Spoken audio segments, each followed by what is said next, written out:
అరకిలో పెసరపప్పు తీసుకొనమ్మా నానబెట్టాలి. ఒక 3 అవర్స్ నానాక ఇలా పొట్టు తీసేసి గ్రైండ్ చేసుకోవాలి. పెసరగారెలు చేస్తున్నాను ఇవాళ.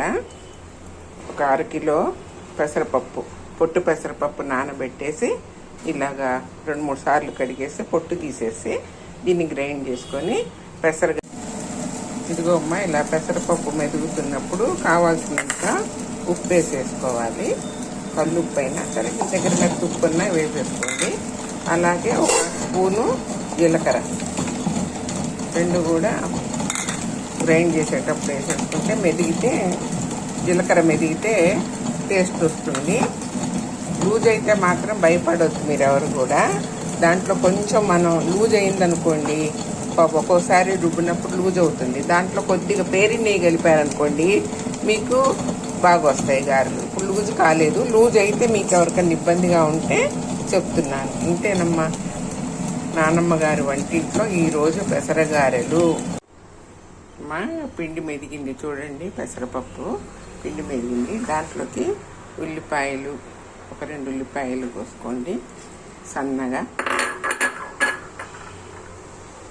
ఒక 5-6 పచ్చిమిర్చి, కొంచెం జీలకర్ర గ్రైండ్ మిక్సీ పట్టుకొని ఇందులో వేసేసుకోవాలి.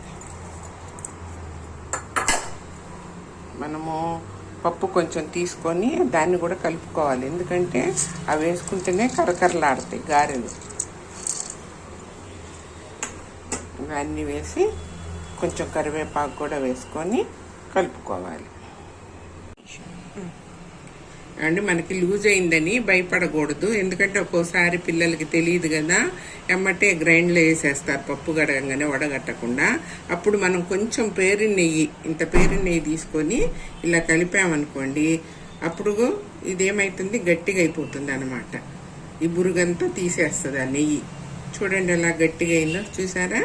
భయపడొద్దు, అయ్యో లూజ్ అయిపోయిందే గారెలు రావే అని మీరెవరు భయపడొద్దుగా. ఇలా మనం నెయ్యి కలిపామనుకోండి ఇలా అయిపోతుంది. ఇందాకంత లూజ్ ఉంది చూసారా, ఇలాగ అయిపోతుంది, గారె వచ్చేస్తుంది. ఇప్పుడు ఇదొక చిట్కా అమ్మ, అందరూ చూడండి. ఏదో తీసుకున్నాము, కాగిందండి. మనం తడి క్లాత్ మీద చేసుకోవాలి పెసరగారెలు. ఎప్పుడు కూడా ప్లాస్టిక్ కవర్ మీద రావు. ఇలా సిమ్ము మీద పెట్టి కాలిస్తే బాగా కాలుతాయి.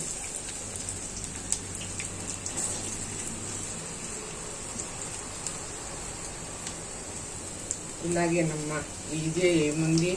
ఒక 3 గంటలు నానబెట్టుకొని పొట్టు కడిగేసుకొని గ్రైండ్ చేసుకొని కరివేపాకు, పచ్చిమిర్చి, అన్ని ఉల్లిపాయలు, జీలకర్ర అన్ని కలుపుకొని చేసుకోవటమే. ఇదిగోండి ఇలా కాలితే, ఎర్ర కాలితే తీసేసుకోవటమే. తేలికేనమ్మా. ఇదిగో చూడండి చక్కగా గారెలు గాలాయి. దీన్ని అల్లంతో తినొచ్చు.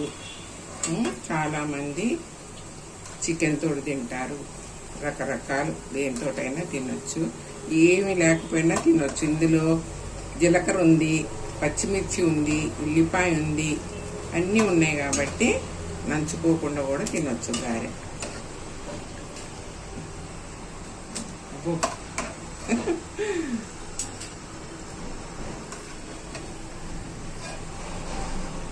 తింటేనండి గారెలు, నానమ్మ గారి వంటిల్లి పెసరగారెలు.